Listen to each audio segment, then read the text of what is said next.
Look at here. Look at here. How we doing tonight, folks? How we doing? Hey, this is KSolo. Riding with KSolo, the podcast.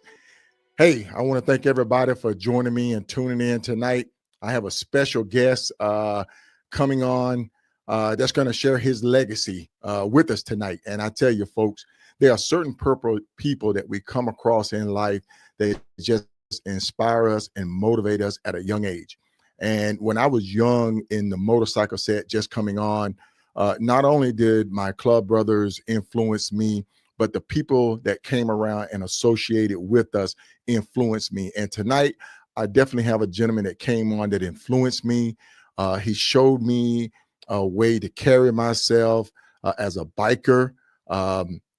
And just as a young man coming onto the set, because I say young man because, you know, when you come on a motorcycle set, you're young, you're a green thumb. And there's certain people that influences you, that carry on, that help build your character. And this gentleman here that I'm bringing on tonight, folks, is definitely one of those gentlemen.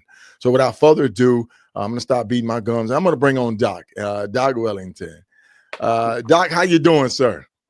Well, I'm barely making it, man. Shoot, I've been.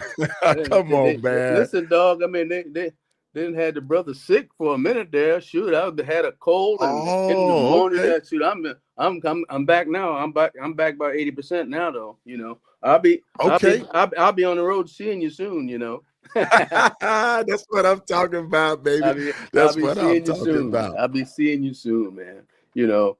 Yes, sir, Doc. I certainly appreciate that that introduction you made about me. I will tell you, KSolo, that I always tried to do that when I talk to people or young guys on the set or whatever about how to carry themselves, how to do this, how to do that. And I always try to make myself available as a resource, you know. So I'm glad that to hear that not in a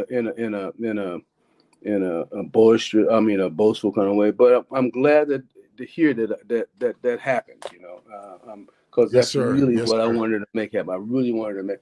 Hopefully, I could bring some of that to the set, you know. But I, you know, I'm really kind of a accidental motorcyclist, man, because when I retired from the Army in '89. When I retired, I was wondering, I was jumping out of planes and carrying, having all kind of fun. I'm going, and then I went into the healthcare field. So I was wondering, well, what the hell kind of excitement can we have now, you know, in life and shit like that, you know? Right. But my brother, you know, Quick, you know, my brother, Quick, he had a 450 Rebel Honda. That's where it started. That's where it started. With a 450 Honda, he used to ride it across the Narrows Bridge, and and everything. He used to go, had a girlfriend over there, whatever. He used to go over there, whatever. I said, "Damn, I gotta learn how to ride me a motorcycle. That sounds pretty fun, you know." It started from there, Solo. I'm telling you, it's from a 450 Rebel, you know, and we started riding from there. We all got bikes. T got a bike, and my first bike was a daggone Honda Shadow 1100. That was a big motor. Shadow 1100. 1100 Shadow. That was a big bike back then. Yeah. Now we don't put the horse before the cart right quick. And because we do a green room production where I kind of introduce my guests on how we're gonna do things. But Doc, you're actually located in the Pacific Northwest. Am I correct? Yeah. I'm in Pacific. Now, are you a transplant to the Pacific Northwest, or are you originally from the Tacoma, Washington? No. I was stationed here halfway through my career in out at Fort Lewis, and then I continued on and completed my 20 years in '89, and I came back out here because we had come out here, my brother's Quick and my family at the time. I was married and everybody, and we liked the Northwest. So that's why we came back out here. They stayed once I left here in '89. They stayed here, you know. Yes, sir. That's where we met at. Yeah. That's how we got out here, you know, with the military, you know. Okay.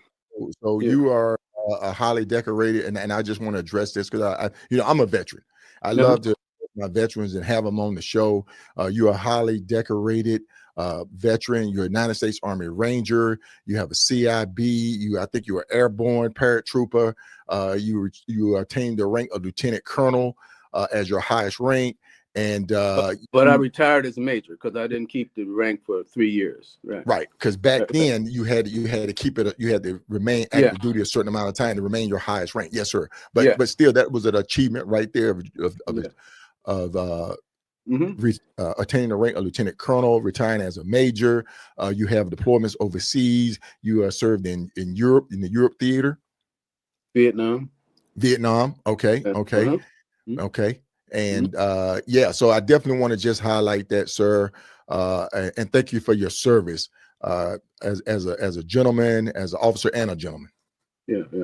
I wouldn't have missed it for the world. I will tell you that the military had such an influence on me because I'm one of those guys that came up with Martin Luther King and Huey P. Newton and all that. And so I was kind of an angry young man, and so the military got me in and allowed me to meet all people from different backgrounds and races, and it really changed my outlook on mankind, right?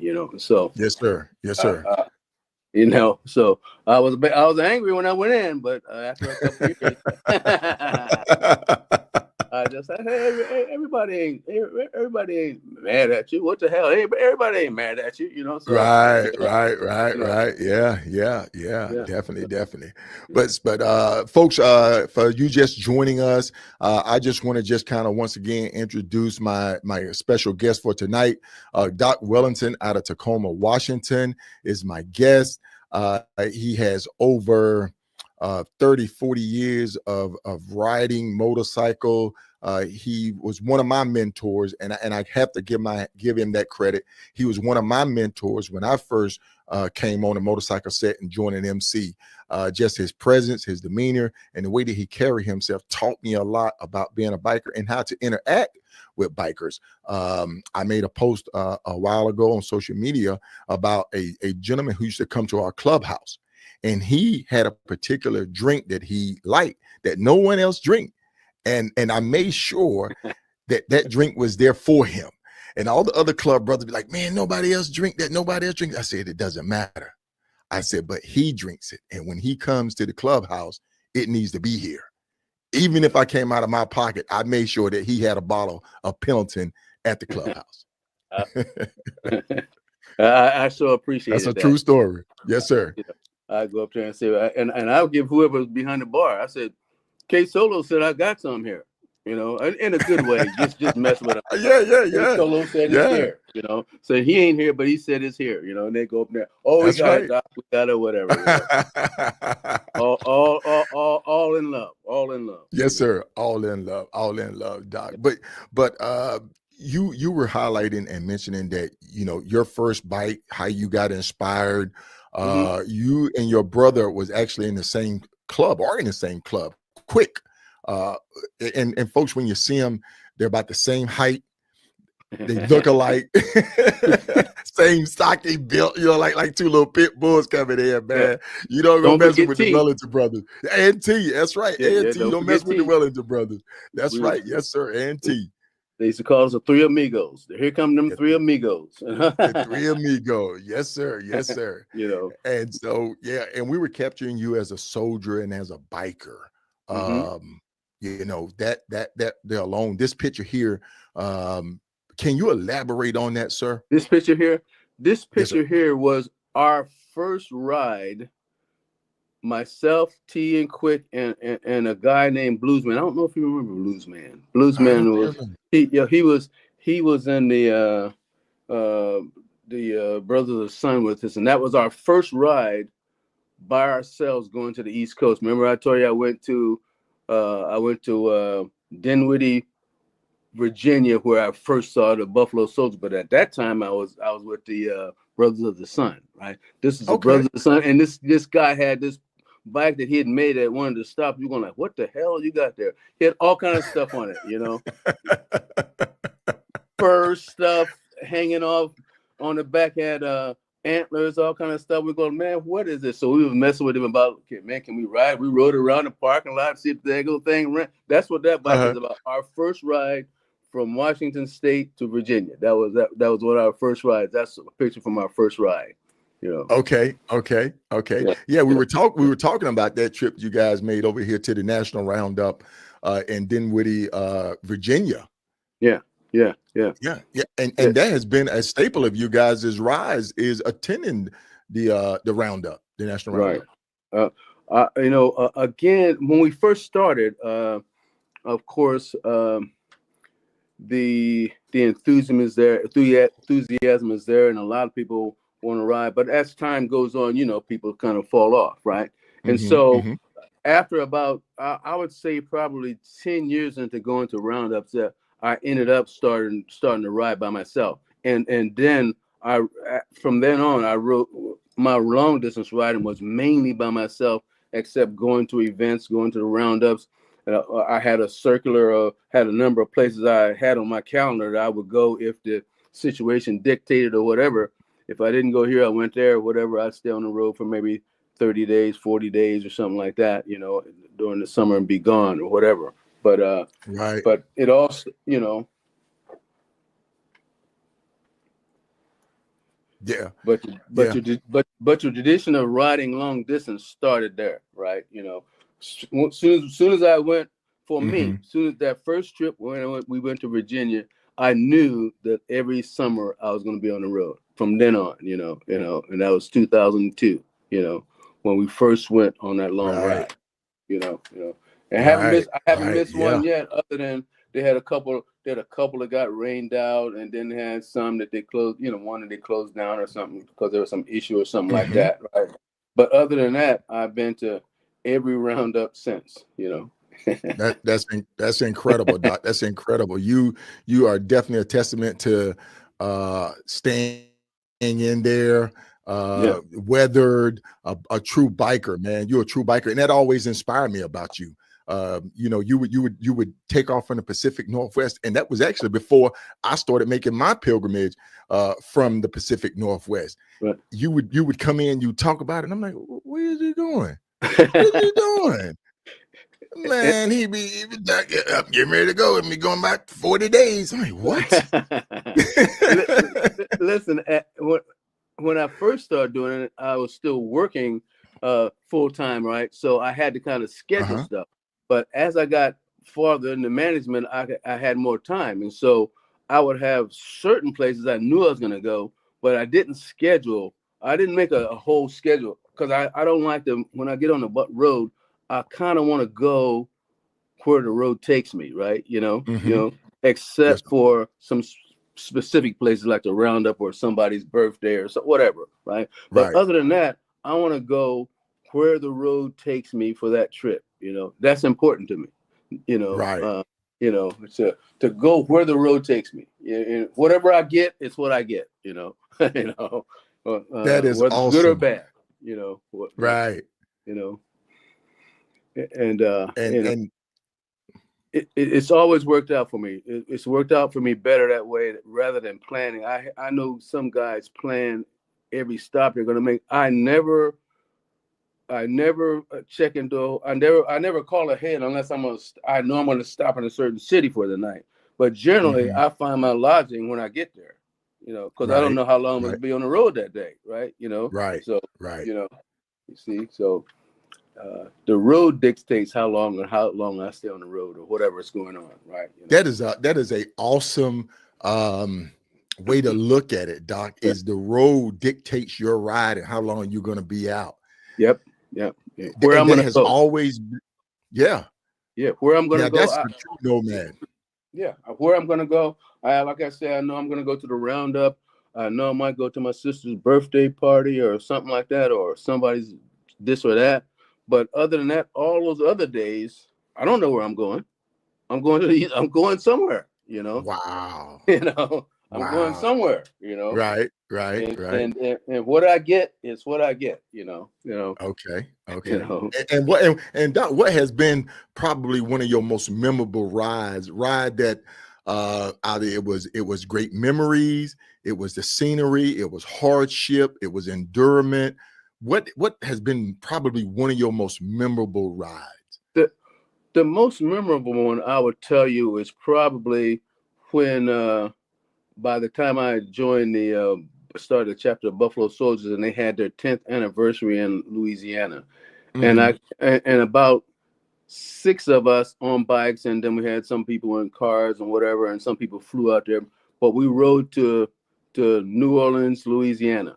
Took about 6 bikes with me, right? And went through some bad weather, and then we'd have just great weather. And I kept telling them, on the road, you get what you get. You adjust to what's going on. And by the time they came back, they had that same idea. You get what you get. You get what you get. It good or bad, it's all part of that. It's all part of that 40 days, or it's all part of that trip. And sometimes the bad stuff that happens to you is even more memorable. Right. I was riding through Texas one time. Through Colorado. I was coming out of Albuquerque, coming up toward coming on 35, coming up toward Wyoming. The stretch, And yes, damn sir. it, yes, sir. Know it well. This is in May. Snow came and closed me down for 3 days in May. So you get what you get. You get what you get, man. You get what you get. But as soon as that another time coming through the same area, right, smoke and wildfires. I hadn't paid attention and got all the way over there, and there was smoke and wild. I couldn't even ride my bike back. The smoke was so far. I left my bike, got a car, drove home, and when the smoke cleared up, I drove back and picked up my bike and rode home. It was that bad.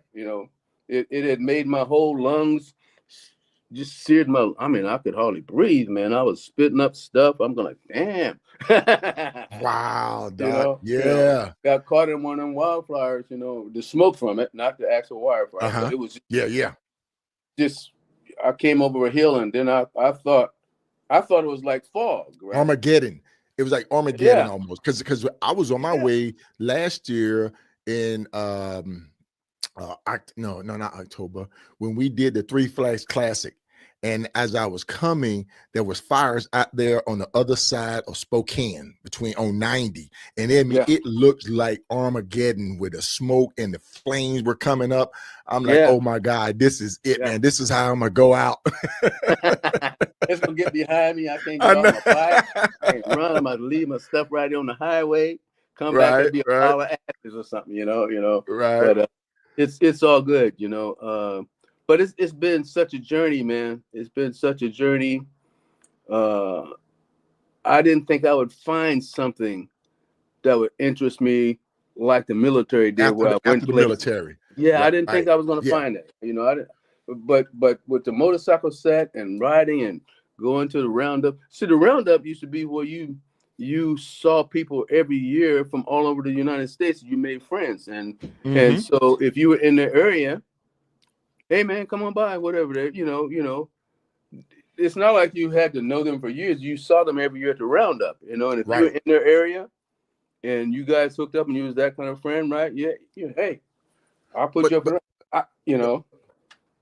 But Doc, do you remember how the roundup used to be the location where people from different sides of the country would meet and get face to face before social media? You see, that's what we have lost. That's what we have lost on the motorcycle set. We've lost that ability to ride to a central location, to meet people face to face, shake hands, make contact, and say, come to my event, I'll come to your event. Now everything is just on social media. So it's just one bike set. And well, I'm going to go over here where maybe they look like they having more fun over there. They're shaking more TNA over here. And you lose that connection with the people that you would ride to meet. All in between, because when you take off from Washington State and you ride to the roundup in Danville, you just roll coast to coast. You just roll coast to coast. And along the way, I'm sure you did the same thing, is guys that's going to the roundup, and you say, hey, what day you leaving? And then you come, by the time you get there, you got probably 5 or 6 people from other clubs riding with you. Yes. Because you don't on the way, you done picked up some people, right? You know, you don't do that anymore, you know, and that's kind of a shame. And so when I said, I guess some people still do it. I'm just saying maybe my old butt don't do it anymore, you know, but because I've gotten so independent, right? Right. But again, and most of the guys my age or a little bit younger have stopped riding, right? You know, or they don't ride long distance anymore, right? You know, they're not out on the road like that anymore. And I understand that, you know, health issues, whatever, you know, whatever. But but we used to. One of our routes, we would go from here to Denver, pick up some people, go to Albuquerque, pick up some people, going over to Dallas and pick up some people, and get to the roundup. The only time the roundup has actually been this side of Texas was the first roundup I went to was in Madera, California, which is down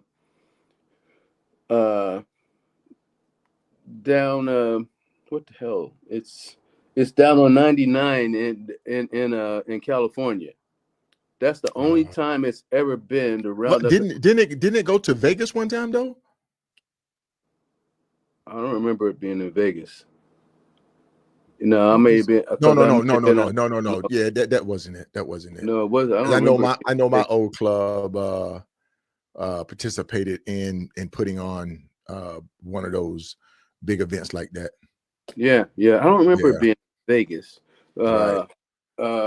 The only one I remember was like 2001 in Madera, California. Other than that, Kansas City, Dallas, Tunica, Mississippi, like that, right? But other than that, it's on the east side of the Mississippi. You know.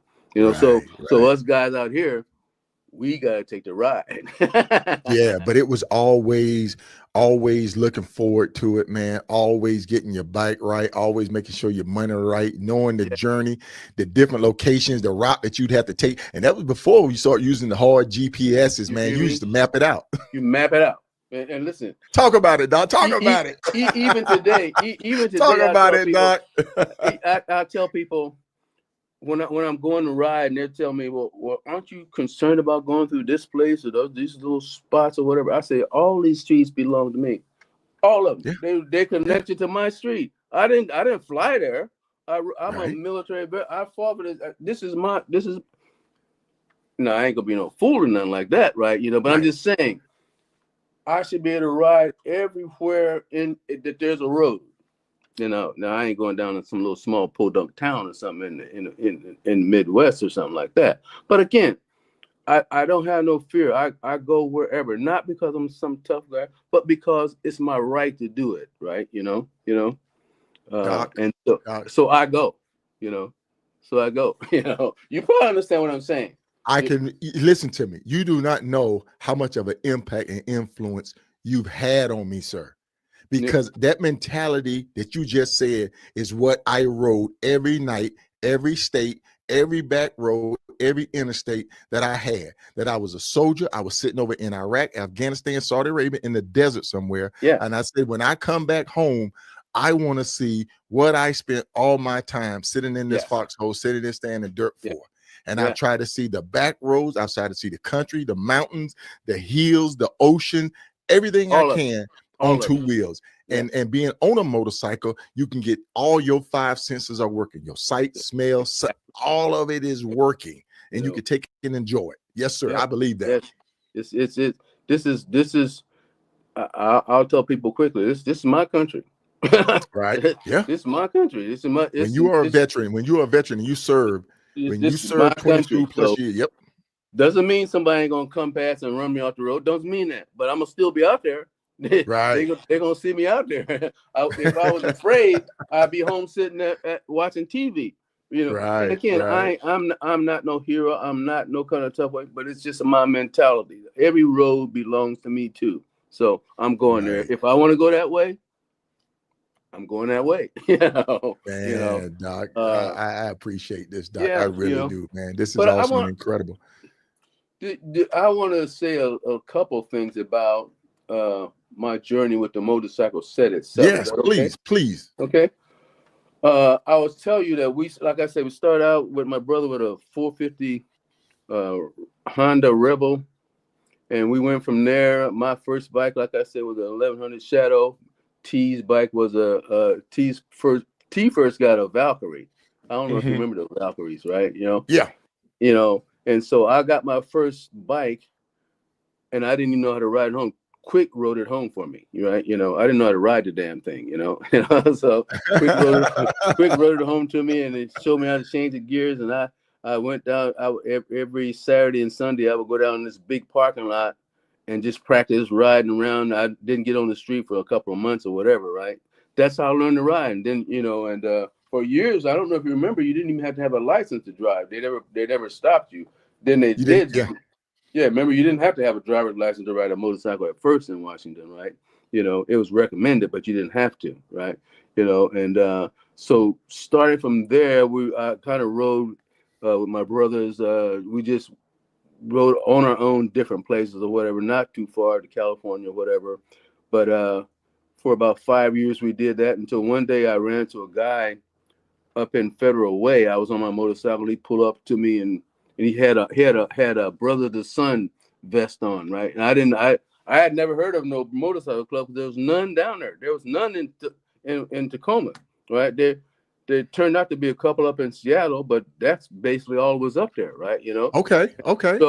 So this guy invites me, hey, come to our clubhouse, yada yada, and I said, and he had a brother to son on, had a black guy on it, had a black on his vest or whatever. I said, well, I'll go there. And that's how I started with the Brothers of the Sun, right? And I stayed with them for about 5 years until 2004, when I started the chapter of the Buffalo Soldiers from there, and I was with them for about 14 years, Okay. And then I went with an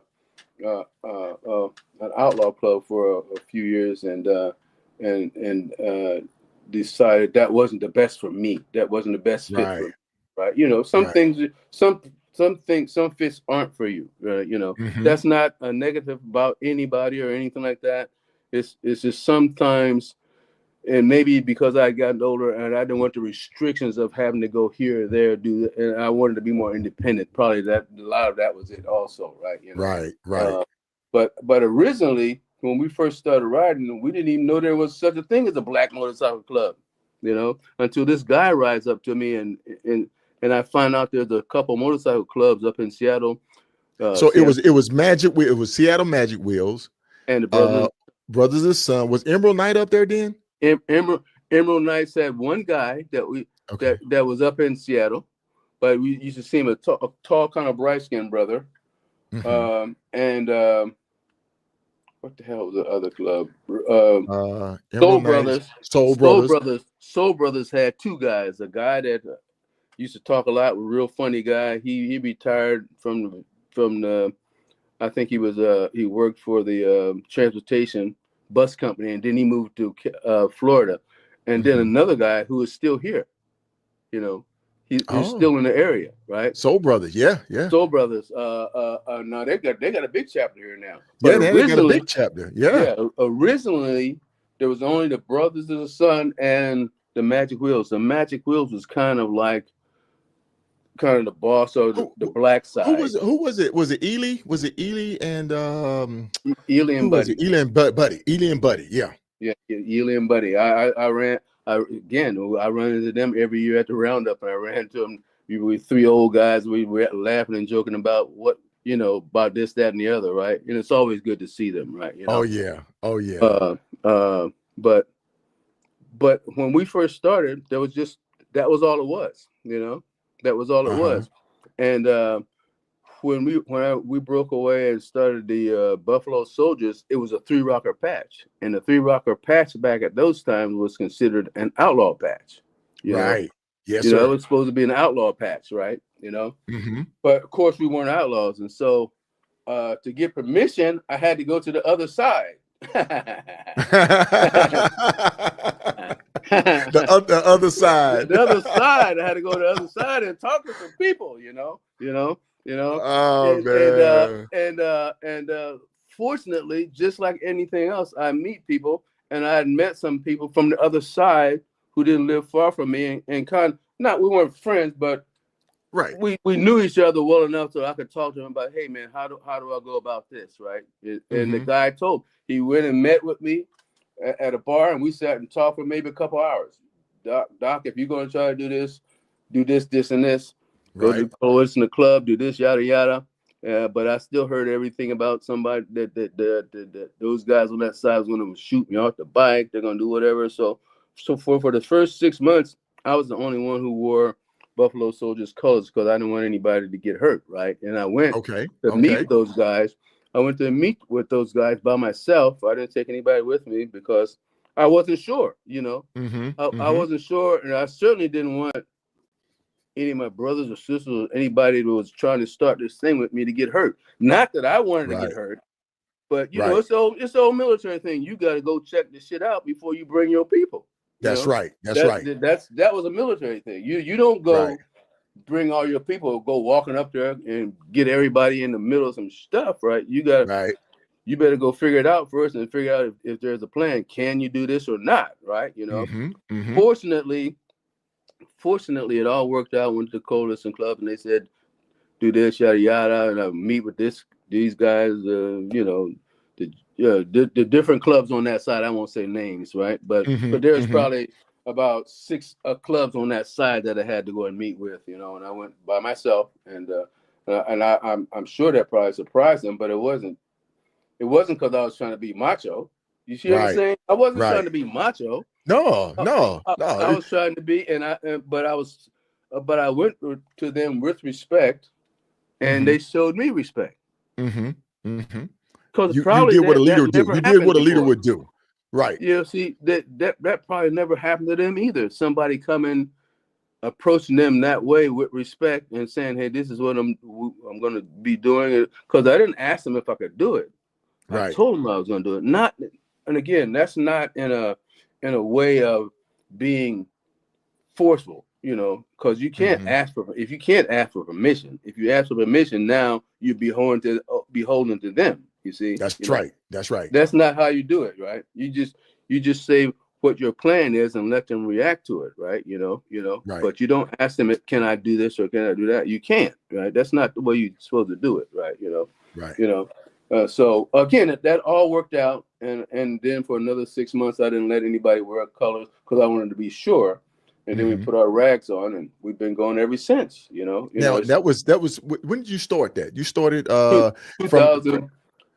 That started 2004. 2002 is when I saw them out in Dinwiddie, Virginia.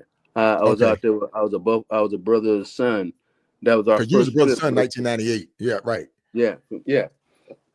And I saw them out there in 2002.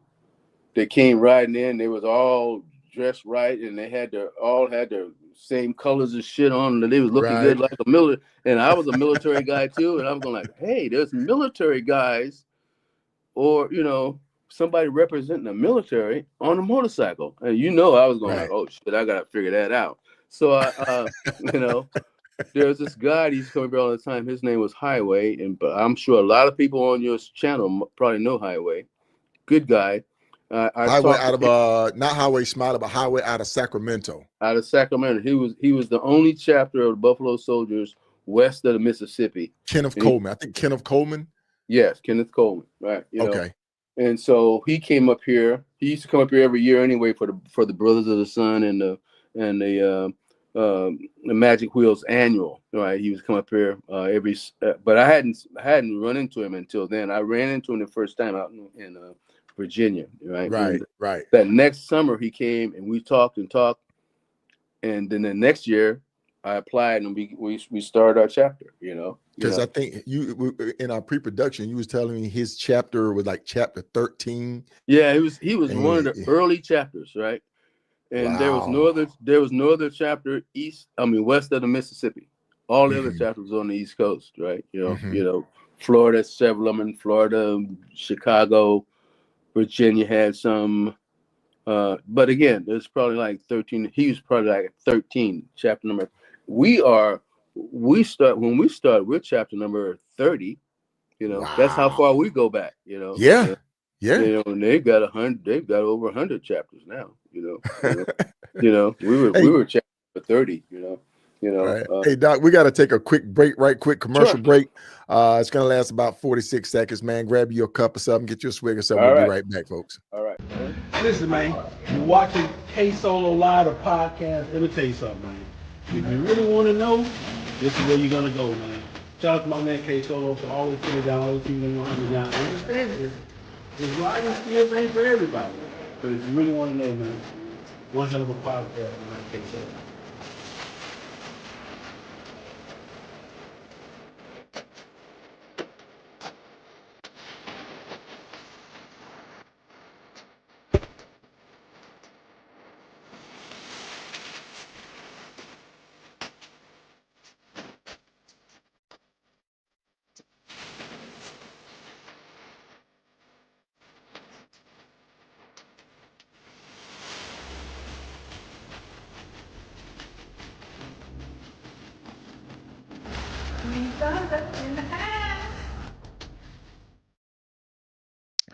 Hey, folks, we are enjoying this episode of Riding with KSolo, the podcast.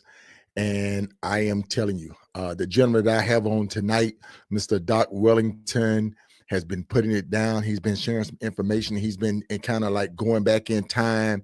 And one of the most memorable things that he's said so far on this episode is you get what you get when you're out there on the road. And I will forever carry that with me. So I'm going to bring you back on, folks. Doc, I'm going to bring you back on, man. I just had to do that little quick commercial break. Yeah, we both needed we both probably needed a quick break after that, But that's what I love about it. That bladder said, "Come on, dog, you got something to do." But I'll tell you, Solo.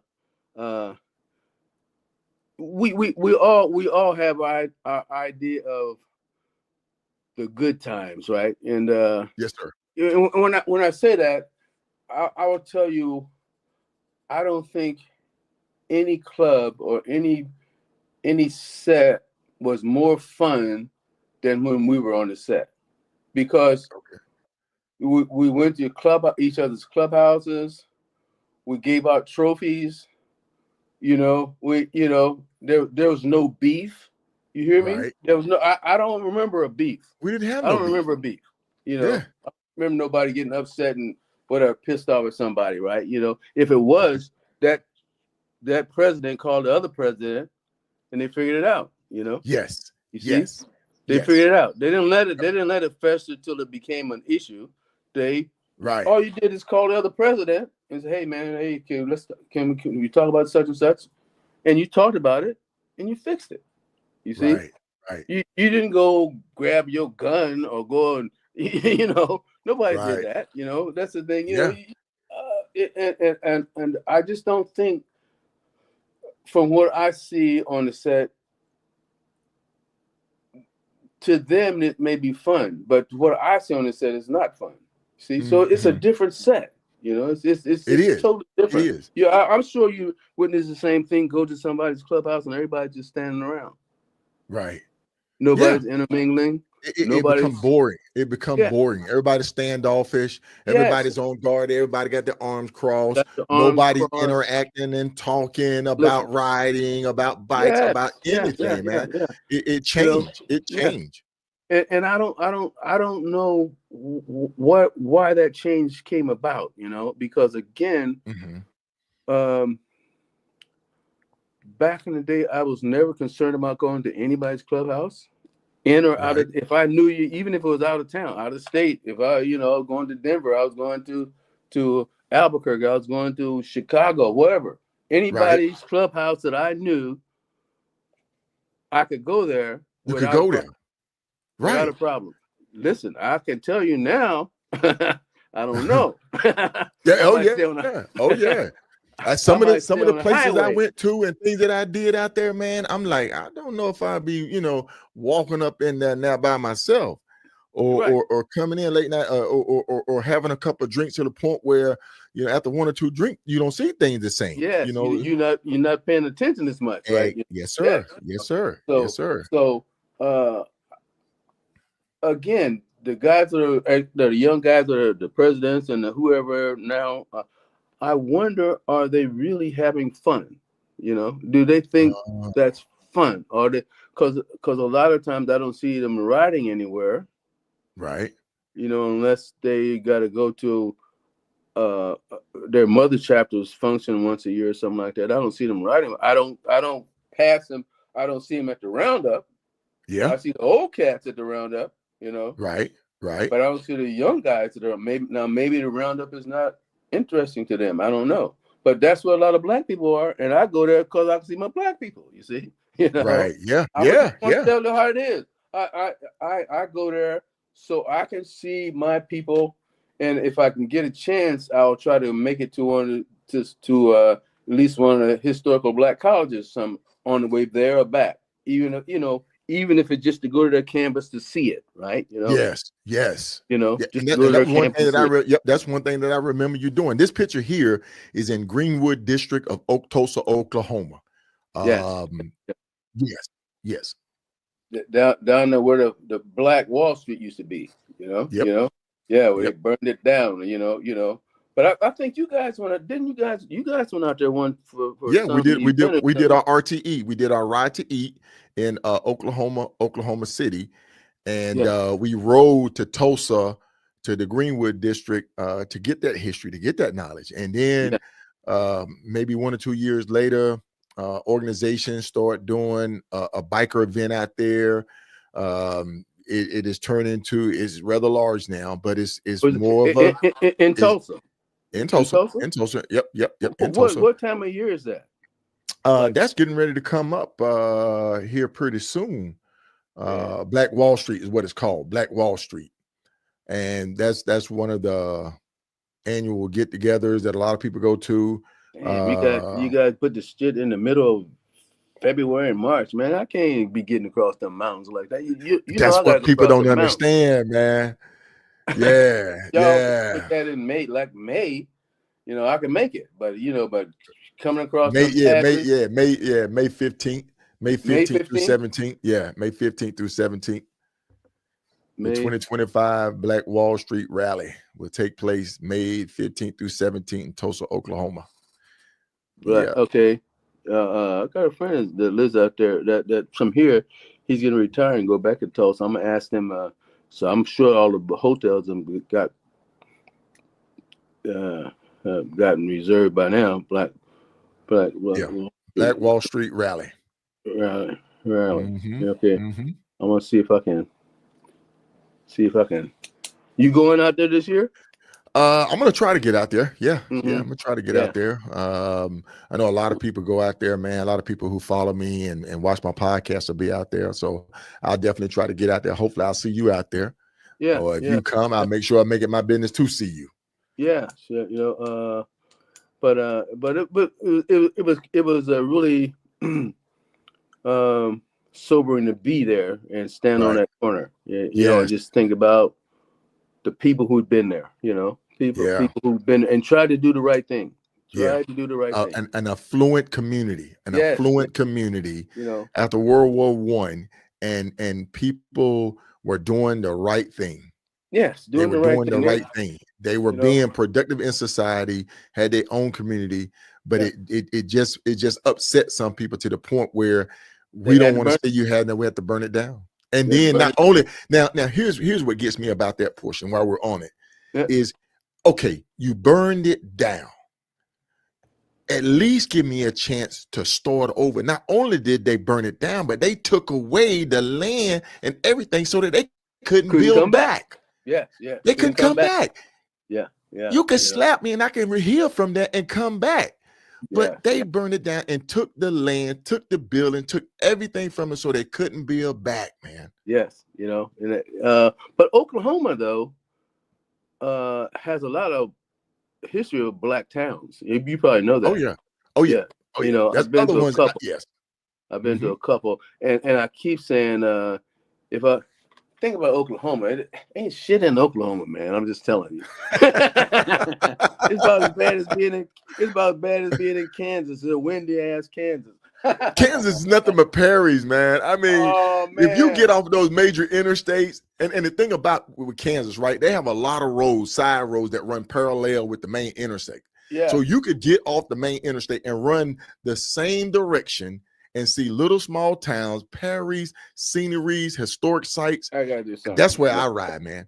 Because I be trying to get out of Kansas as quickly as I can. I put it on cruise control and say just like go, But Right. these last few years, Kansas for some reason has gotten windier.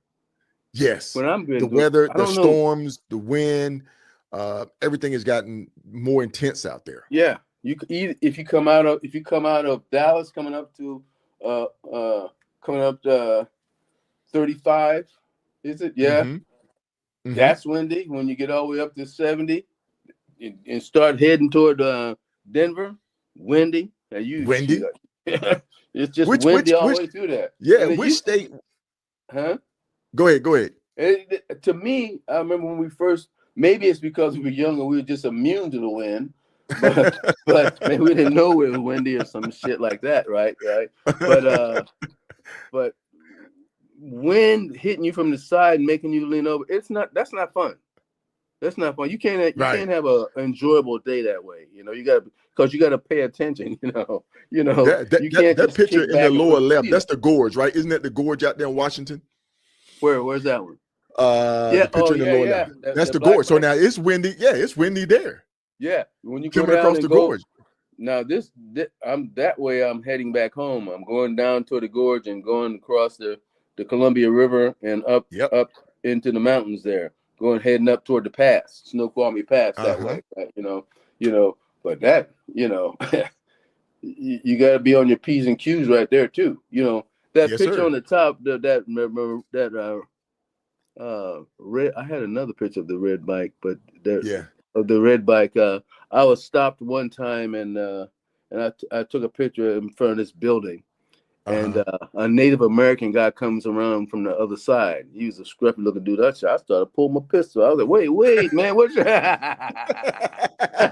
is the way he approached me. Then he looked real mean, right? And then when he got close to me, then he started laughing. I said, "Boy, you better start laughing a little earlier, dude. You look like a threat to me, But he started laughing and stuff like that, and I sat there probably for an hour and a half, just BSing with the guy. I was supposed to be down the road somewhere. I pulled the bike on up there off the road and sat down there in the shade, and we just BS, just for an hour and a half or so, or something like that. It must have been a while, at least that length of time. It's those kind of things.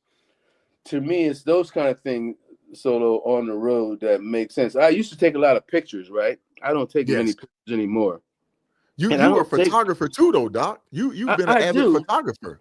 I do, but again, I used to take more pictures, but now I've almost gotten a little greedy with my time because it's me, and people don't want to ride like they used to, and so I don't want to tell you shit, I'll talk to you about it if you sitting in my house and we having a drink, but I'm not showing you no pictures about it. If you wanted to come, please, let's go. I encourage you to come and let's go ride.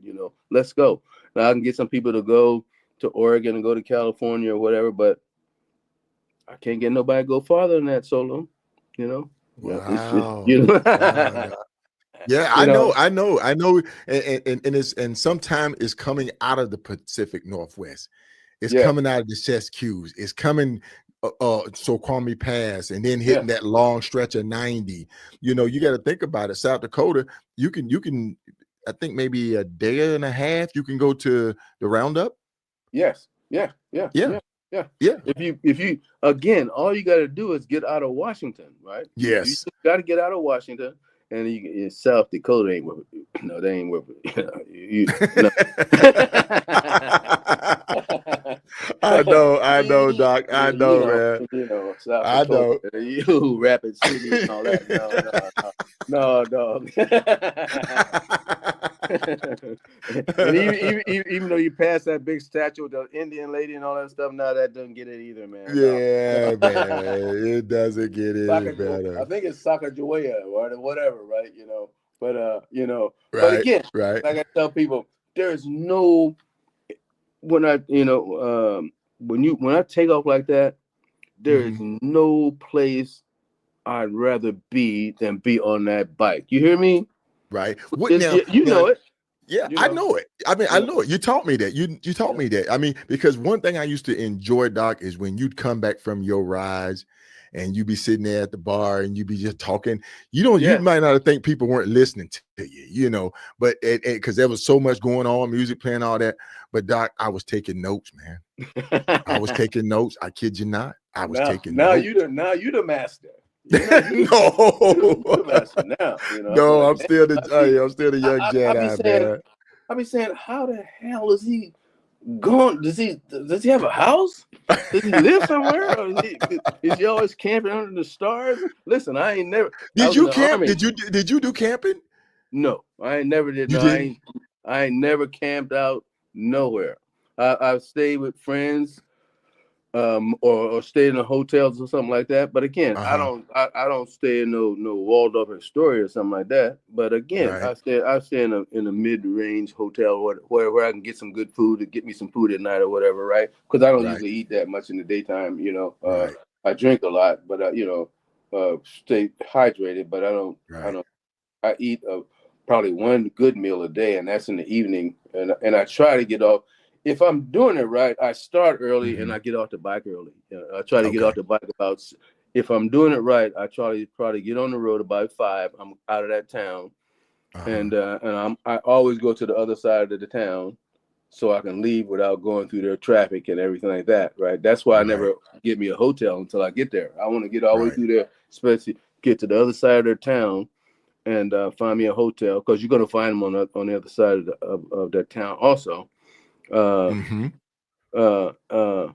Just so I can get out of that town and be gone, right? Whatever, right? But I try to stay on the road maybe 12, 14 hours a day, right? Something like that. Right? Okay. That's even now, you set that as probably one of your guidelines of 12 to 14 hours, because that's a full day. That's a full day.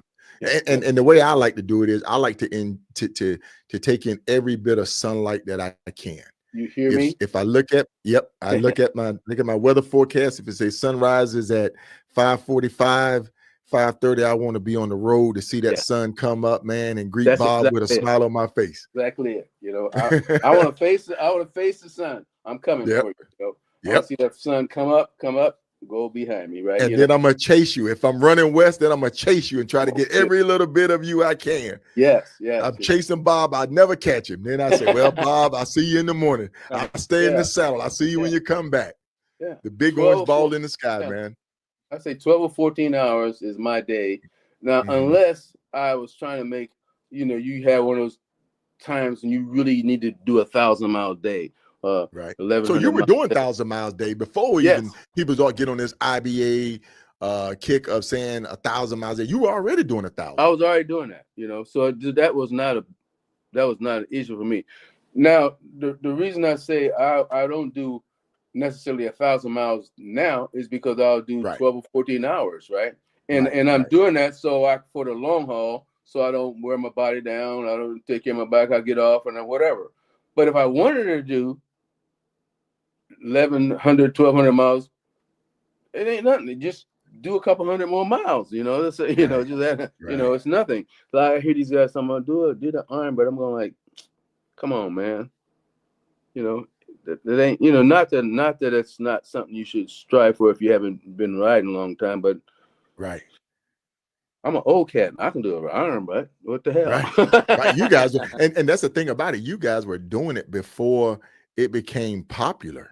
Before people started hearing Sharif and me and a couple other people doing it, you guys were already doing 1,000 miles. Because I hear Hero Benson say it all the time. We've been doing 1,000 miles days in the slab, and riding bikes, rigid frames, and riding bikes that don't have the fuel range and mileage that you guys got now. We were in the saddle. Yeah. You just and the thing when I was president of the Buffalo Soldiers, I used to always tell my people we're going to do 3 tanks where you stop, and so you need to have you some refreshments on your bike. We're not getting off the bike for 3 tanks, and then the 4th tank we're going to take a half an hour. Okay. 3 tanks go, 1/2 an hour. We're going to stop the next one, right? But we ain't, unless you got to go to the bathroom or whatever. But if you got to do that, we all going to go over and you're going to park your bike. We're going to be in a line ready to go. So when your butt get back here, you get on the back. We ain't, don't go in there buying nothing. Basically, all the snacks and the drinks you want, we expect you to have them on your bike.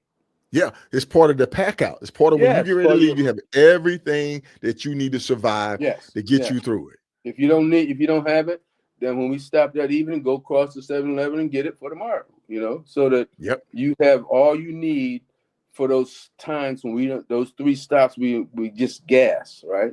Gas and go, right? That's the only way you're going to make distance, especially with a pack, If you got a pack, you got to enforce that. If you by yourself, you can take a little more time because it doesn't take you that long to go in by yourself and grab something and come out. Right, but it incorporates more time when you have more people. That's what low key. You remember low key? Yeah, that's what low key taught us. Low key had a whistle, man. He broke us in the right way. He had a whistle. Stop watching a whistle, man. Look, man, y'all gonna learn. You're gonna learn. He was your road commander, wasn't he? That's right. He's my road commander. Yeah. He broke me down like a shotgun. Man, I'm enjoying this, Doc, because you were there, man, before there was KSolo, the ground pound. It was just that KSolo. Yes. It wasn't the rider. It was just KSolo. KSolo, trying to make it, but the thing I'll tell you is you're one of those cats that was always trying to learn. You can see that, you can see that in your mentality and how you carry yourself. You're not one of those young guys that already know it. I never heard you boast anything like that. And you was always wanting to talk about this, that, and the other, whatever, So you was always willing to learn. You got young guys today that ain't willing to learn. They think they already know. What would you tell somebody coming on, Doc? Now, Doc, I want your honest. Lay it on the line. I don't care who sees this or what. Lay it on the line. What would you tell a young, I don't want to say newbie, but a young new motorcycle club member or someone just getting into the culture? What would you tell them? Well, I would tell them to go in there and be humble and don't talk a lot. Be again. Now, if you're a naturally talkative guy, I don't want you to all of a sudden fade into the background, but understand you don't know shit. So be quiet. For your first 2 years, be quiet. Ask a lot of questions and be quiet, right? Just because your buddy who's the president knows everything doesn't mean you know everything, right? Right. The first thing is it's a whole different set, and it runs by different rules. So. And you don't know those rules. And you won't know them until you get in there and start having to react to them, right? So be quiet. Be a young guy and be quiet. Be humble. Before you start talking, make sure you understand what you're saying. What is it true or not, right? Be quiet. So I always think that's the first thing I would tell people. Be quiet and learn your bike and stay on your bike. Get on your bike, because again, you don't learn anything from people sitting in the clubhouse. You learn some stuff, but you learn so much more on the road. On the road is where it's at. So if you join a club that really doesn't ride, it's really to your disadvantage. I try to say, and I just had this conversation the other night with a gentleman. I would say if you go out and purchase a motorcycle, or you go over and purchase your first Harley, I would say first 1 to 2 years of you getting out riding by yourself, going cross country by yourself, going to other places, other states by yourself and enjoying it at your pace, at your leisure, the way that you want to, before you get into a club. Because when you get into a club, it's going to restrict you. I just like the old cowboys, I say riding for the brand. When you're independent by yourself, you're riding for your brand. When you join a club, an MC, you ride for that brand. And whatever they want you to do, wherever they want you to go, that's what you're going to have to do to fit into riding with that brand. Yes. And sometimes, if wherever they want to go, whoever they're pissed off at, you don't even know why they're pissed off. You don't even know why they're pissed off. You're going like, wait, what are we pissed off at them about? Whatever, you know, for what, and so I agree that if you're gonna get into a club, don't just go because your cousin is in there or whatever. Learn your bike and all that stuff first, like you said. Learn that stuff first, so you don't have to go in there in the club and learn it while you're in there, and make mistakes in front of all your new club brothers. Learn your stuff first, but be quiet. I tell brothers, be quiet. Be a sponge for the first couple of years. Just be quiet. Ask questions. Ask questions. Whoever you feel comfortable with asking questions about, as long as they're not blowing smoke, to you, whatever, But if you feel comfortable talking to those people or that person, bounce it off of them. Anytime you got a question, find you somebody that can be a mentor to you, right? But the first thing is be quiet. Don't put a patch on and think you know stuff. You don't. All of a sudden, you're a subject matter expert. You're SME. You know everything about the biker culture and the biker lifestyle. You don't know diddly, dude. Until you know people from all the other clubs in the set, right? That if something happened, you could call that guy. Hey, man, such and such, such and such, or whatever. Or are you guys doing this or that? Some of these clubs today don't even talk to each other. I'm going like, you guys are right here. You're all here in a pile, and we must have in Tacoma and Seattle. We must have. I'll tell you back, like I said, it was only 2 clubs back in the day. There must be, I bet you there must be 30 clubs. Oh yeah. There's got to be 30 clubs. And that's just in the Pacific Northwest, which you say the corridor of Spokane to Oregon. I mean to Oregon. There's got to Portland. To Portland.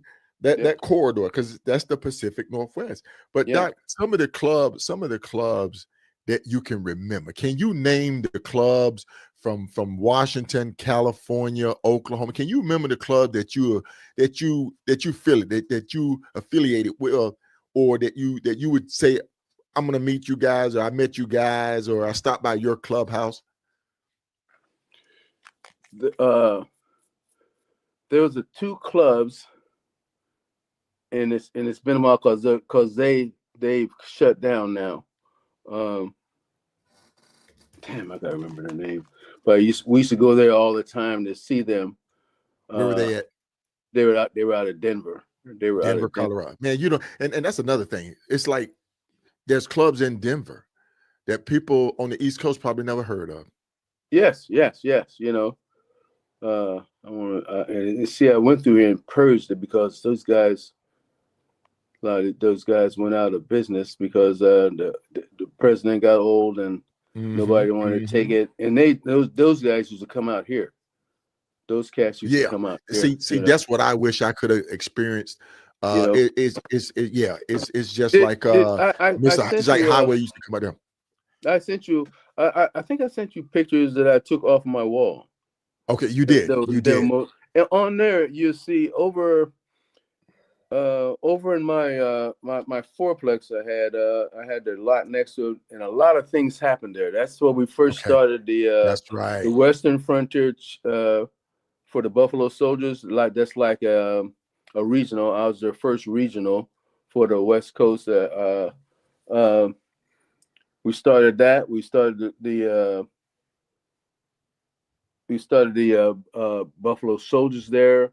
We started having picnics and annuals there. Annuals after that. That's why you see all those motorcycle clubs. We used to have probably 40, 50 motorcycle clubs, motorcycles all up and down the street. We block off the street and they would be over in that yard, you know, because we were having an event or something like that in conjunction with the Buffalo Soldiers, right? You know, we'd be full. It'd be full. Right. Now that picture that you're showing right there, that's in Portland. That's the governor coming over to shake my hand. You know, he's trying to glad hand and get some damn people to vote for his ass, probably. You know?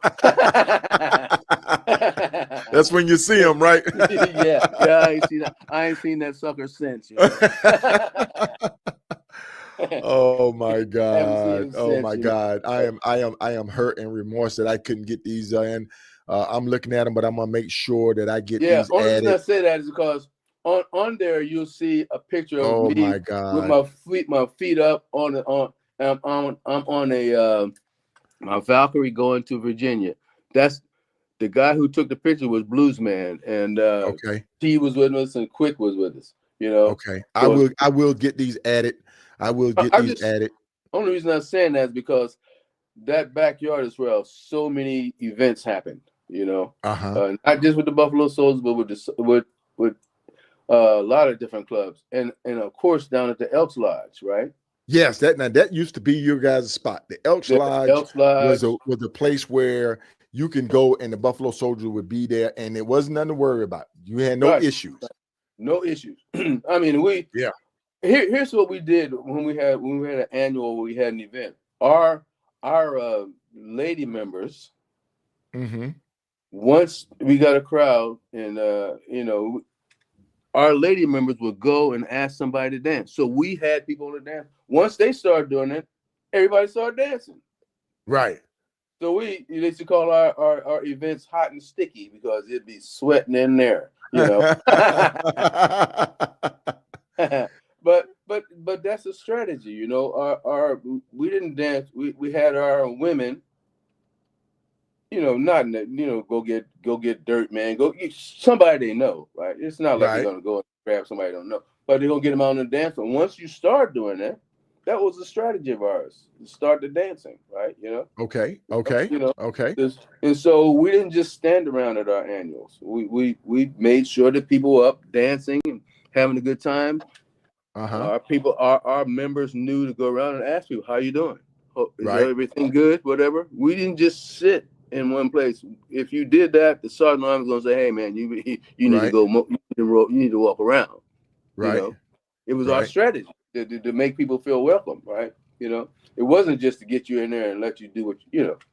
It was our strategy, you know. Okay. You know? Okay. You know. Okay. You know. Yeah. So again, it's been such an experience. I never thought I would find something that would interest me like the military did and keep me up and keep me motivated. But the motorcycle did it all, you know. The motorcycle did it. The motorcycle is what did it, huh? I mean, and I'm thankful every day that Quick had that 450 Honda. You know, that's what started it all. That started it all. A 450 Honda, man. Out in Parkland. Started it all, man. You remember Parkland? That's what started it all. Parkland. Parkland on the backside of Lakewood. Yeah. You know. Yeah. That's where we live. The bridge. The bridge. That's the Tacoma Narrows Bridge, but no, it's not on that side. Tacoma Narrows Bridge. Yeah. Okay. Yep. We got a great video of us rolling across the Buffalo Soldiers rolling across that bridge. Probably about 20 of us, and we rolling, dog. Man, that's good. Doc. You are definitely part of the legacy of the Tacoma Pacific Northwest motorcycle set and culture up there, man. You guys have been doing some great things up there in the community, bringing other clubs on, being positive influences to other clubs. And I know the respect was there that we gave you guys, that we shown you guys from my old club up there. It was incredible. You know, it was incredible. Yeah. So it's definitely one of those where I sit there and say, man, I appreciate you. Definitely. Listen, and I'm gonna grab me a young guy, and you're gonna see him rolling with me. I'm gonna trap somebody somebody gonna roll. I'm gonna get me a captive, right? you get you a captive, Doc. You're going. Hey man, you gonna break him in. You gonna break him in right, Doc. You gonna break him in right. When I get through it, you're gonna be ready. Yeah, man. Yeah, man. But listen. Well, look, Doc, man, I told you this time was gonna go by fast, didn't I? Didn't I tell you it was gonna go by fast? But again, I listen. I couldn't be happier with the experiences I had on the set and the clubs I've been in and the people I met. Man, it's been wonderful, And I tried to give back as much as we could. I tried to keep our club in the community. It was a big thing. Community involvement was a big thing. If you're not in the community, really in the community, right? Not just saying you're in the community, but being in the community where community leaders call you. Yes. When community leaders call you, ask what about this or can you help us with that? Do you think that happens now? Do you think that happens other than when shooting happens, when people get killed? Do you think the community reach out to the MCs and say, because I had a gentleman on just recently, hold on, his name's gonna pop up to me, Mr. Kyle Lowry in Durham, North Carolina. He had the mayor to come out to his event and they made him an honorary member. Mm-hmm. Those are the things that I would like to see us get back to, man, where the bike set is involved with the community. Everybody, of course, everybody do the coat drive, everybody do the bike drive and all that stuff for the kids, but positive stuff for adults. You know what I'm saying? Right, positive stuff for adults. Yeah. And again, I don't know that the motorcycle set, I hear that they're doing some of that, right? But we used to, if you were having an event like we used to put on events for the Washington State History Museum, right? Down that big thing, raise money for the homeless and feed the homeless. We used to do a lot of shit, man. We used to be part of the Daffodil Parade and whatever, all that kind of stuff. Be a part of the Veterans Parade out in Sumner, whatever, right? We did a lot of stuff, right? Adopt families for Christmas and adopt 3 or 4 families for Christmas with kids, right? And we buy all of their stuff, right? A scholarship we give to Tacoma to the community college, right? We still do give that, right? We started sponsoring the Tacoma Boys Boxing Club, right? Okay. Yep. Do you remember? Did you ever come to any of those boxing matches? I did. Yep, I did. I did attend one of those. Yeah. Only reason it stopped is because COVID shut it down, and the 2 coaches got sick. So we're trying now to restart the Tacoma Boxing Club. Okay. Trying to restart them. Because we got a young man that started when he was like 12 or something like that. He just turned pro, and he won his first fight at the down at the casino. Just recently. Yep. Right. Yeah. Just won his first fight down there. We known him since he was a little kid. So again, so it's not only about riding your bike. You got to be a positive in your community too. That's how we. That's your legacy. That's what I made sure the soldiers know. You can't just ride a bike. You can't just ride your, And that has definitely been a part of your legacy, sir. I'm going to go ahead and get ready to wrap this thing up, Doc. I told you this hour is going to go by fast. Yes, sir. Yes, sir. It has, man. I appreciate you coming on, sharing this knowledge, this information with us tonight. Definitely look forward to meeting you out there on the road because I know you. I know I will. We'll run into each other. We'll be. Peace, brother. All right. Take care, Doc. Good talking to you, man. Good talking to you too. All right. Hey, folks. Incredible. Just straight incredible to have Doc on with me tonight. Sharing his legacies, his inspirations, his rise, some of his most memorable rise, places that he's been, things that he's seen and done. So, folks, I'm going to get ready to go ahead and wrap this up. It's been a great show. I hope you enjoyed it. Like, share, comment, and subscribe to the channel. Riding with KSolo, the podcast. Y'all have a good night.